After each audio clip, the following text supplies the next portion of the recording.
भक्तों सावधान, 25 जून 2026 साल की सबसे बड़ी निर्जला एकादशी पर अगर आपने गलती से भी अपने घर में ये 3 चीजें बनाकर खा ली तो भक्तों समझ लीजिए कि आपने स्वयं अपने हाथों से अपनी बर्बादी लिख दी है। पद्म पुराण के अनुसार ये 3 ऐसी चीजें हैं निर्जला एकादशी के दिन भूल कर भी रसोई में नहीं होनी चाहिए, वरना भगवान श्री हरि विष्णु जी और माता लक्ष्मी जी की कृपा नहीं बल्कि उनका भयंकर क्रोध बरसेगा। भक्तों आज मैं आपको बताऊंगा कि कैसे ये मामूली दिखने वाली सब्जियां और अनाज आपके हंसते खेलते परिवार को बर्बादी की ओर ला सकते हैं।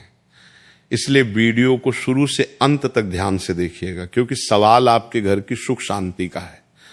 भक्तों 25 जून 2026 की तारीख को अपने कैलेंडर में अभी के अभी लाल रंग से मार्क कर लीजिए क्योंकि ये कोई साधारण निर्जला एकादशी नहीं है। शास्त्रों की गणना और ग्रह नक्षत्रों का ऐसा दुर्लभ संयोग करीब कई सौ साल बाद बन रहा है।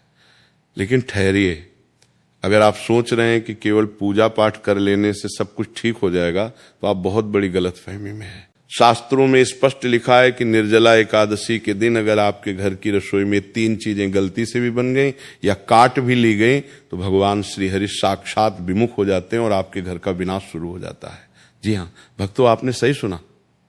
कंगाली ऐसे दरवाजे खटखटाएगी कि आप समझ भी नहीं पाएंगे कि पैसा आ कहां से रहा है और जा कहां रहा है। आज के इस वीडियो में मैं आपको उन 3 अभिशप्त चीजों के बारे में बताने जा रहा हूं जो इस निर्जला एकादशी पर जहर के समान है। और सुनिए, जो तीसरी चीज है ना, वो तो हर भारतीय के घर में रोज बनती है और वही आपकी सबसे बड़ी भूल साबित हो सकती है। तो क्या आप तैयार हैं उस सत्य को जानने के लिए जो आपको और आपके परिवार को आने वाले भारी संकट से बचा सकता है? तो इस वीडियो को एक पल के लिए भी छोड़ने की गलती मत करना क्योंकि यहाँ बात सिर्फ व्रत की नहीं है, बात आपके घर की सुख शांति और समृद्धि की है। चलिए सबसे पहले ये समझते हैं कि 25 जून 2026 इतना खास क्यों है ज्योतिष शास्त्र के अनुसार। इस बार ज्येष्ठ मास की इस एकादशी पर ग्रहों का एक ऐसा विशेष योग बन रहा है जो सीधा भगवान श्री हरि विष्णु जी के नारायण रूप से जुड़ा है। जब भी ऐसा योग बनता है तो पृथ्वी पर नकारात्मक और सकारात्मक दोनों ऊर्जाएं अपने चरम पर होती हैं। ऐसे समय में हम जो खाते हैं वो सीधा हमारे मन और भाग्य पर असर डालता है। भोजन केवल पेट भरने का साधन नहीं है बल्कि ये ऊर्जा का स्रोत है। जैसा खाए अन्न वैसा होए मन, ये कहावत तो आपने सुनी होगी, लेकिन निर्जला एकादशी के दिन ये कहावत एक नियम बन जाती है। अब आप सोच रहे होंगे कि सब्जियां तो प्रकृति की देन है, फिर वो अशुभ कैसे हो सकती हैं? तो आपको बता दूं कि आयुर्वेद और गरुड़ पुराण के अनुसार कुछ सब्जियां और अनाज ऐसे होते हैं जो तामसिक गुणों से भरे होते हैं। भगवान श्री हरि को सात्विकता पसंद है और इस दिन वातावरण में विष्णु तत्व की प्रधानता होती है। अगर आप उस दिन तामसिक भोजन पकाते हैं तो आप सीधे तौर पर उस दिव्य ऊर्जा के प्रवाह को अपने घर में आने से रोक देते हैं। ये वैसा ही है जैसे आप आग में घी डालने की जगह पानी डाल दें। तो चलिए बात करते हैं पहली सब्जी के बारे में, लेकिन उससे पहले भक्तों कमेंट बॉक्स में जय मां लक्ष्मी अवश्य लिख दीजिए और वीडियो को लाइक कर दीजिए। तो भक्तों बात करते हैं पहली सब्जी की, जिसे देखकर शायद आपको यकीन ना हो लेकिन शास्त्रों में इसे एकादशी के दिन घर में लाना भी वर्जित माना गया है। वो सब्जी है बैंगन।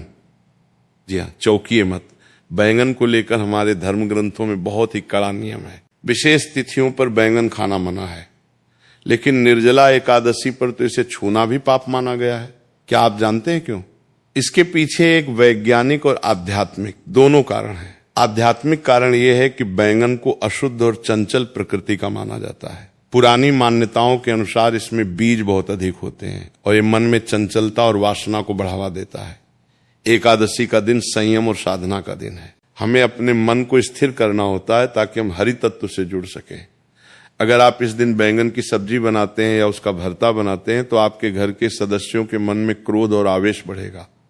छोटी छोटी बातों पे लड़ाई झगड़े होंगे और जहां क्लेश होता है वहां से लक्ष्मी रूठ कर चली जाती है। वैज्ञानिक दृष्टिकोण से देखें तो इस मौसम में यानी जून की कड़कती गर्मी में बैंगन में कीड़े होने की संभावना सबसे अधिक होती है। और एकादशी पर हम जो भी खाते हैं वो शुद्ध और पवित्र होना चाहिए। अगर अनजाने में भी आपने अशुद्ध भोजन कर लिया तो आपका पूरा व्रत और पूजा खंडित हो सकती है। इसलिए गांठ बांध लीजिए कि 25 जून को बाजार से सब्जी लाते समय बैंगन की तरफ देखना भी नहीं है। अब आगे बढ़ते हैं और बात करते हैं दूसरी सब्जी की, जो बैंगन से भी ज्यादा खतरनाक मानी जाती है। ये सब्जी सीधे तौर पर राहु और केतु के उग्र प्रभाव से जुड़ी है और विष्णु पूजा में इसका प्रभाव नकारात्मक हो सकता है। ये सब्जी है मूली। शायद आपको ये जानकर हैरानी हो रही होगी। आप कहेंगे कि मूली तो सलाद है।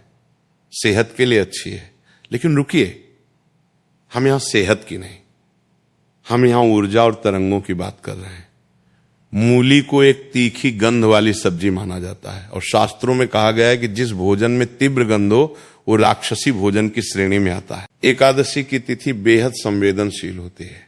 इस दिन जब आप घर में मूली काटते हैं या पकाते हैं तो उसकी उग्र गंध से घर का वातावरण भारी हो जाता है और ये गंध सकारात्मक ऊर्जा को काट देती है। भगवान विष्णु को वो चीजें अर्पित की जाती हैं जो शीतलता और शांति प्रदान करें, जैसे दूध, दही, माखन, चंदन। मूली की तासीर और गंध दोनों ही उग्र हैं। अगर आपने इस दिन मूली के पराठे या सब्जी बनाई तो समझ लीजिए कि आप अपने घर में बीमारी और अशांति को न्योता दे रहे हैं। ऐसा माना जाता है कि इस दिन मूली खाने से व्यक्ति की बुद्धि भ्रष्ट हो सकती है और वो ऐसे गलत निर्णय ले सकता है जिसका पछतावा उसे साल भर करना पड़ेगा। क्या आप चाहेंगे कि आपकी एक छोटी सी गलती आपके पूरे साल की मेहनत पर पानी फेर दे? नहीं ना। इससे पहले कि मैं आपको तीसरी और सबसे महत्वपूर्ण चीज के बारे में बताऊं जो आपके घर में कंगाली ला सकती है, मैं आपको एक बहुत ही जरूरी बात बताना चाहता हूं। बहुत से लोग ये सोचते हैं कि हम तो व्रत नहीं रख रहे हैं, हम तो खा सकते हैं। ये सबसे बड़ी गलतफहमी है।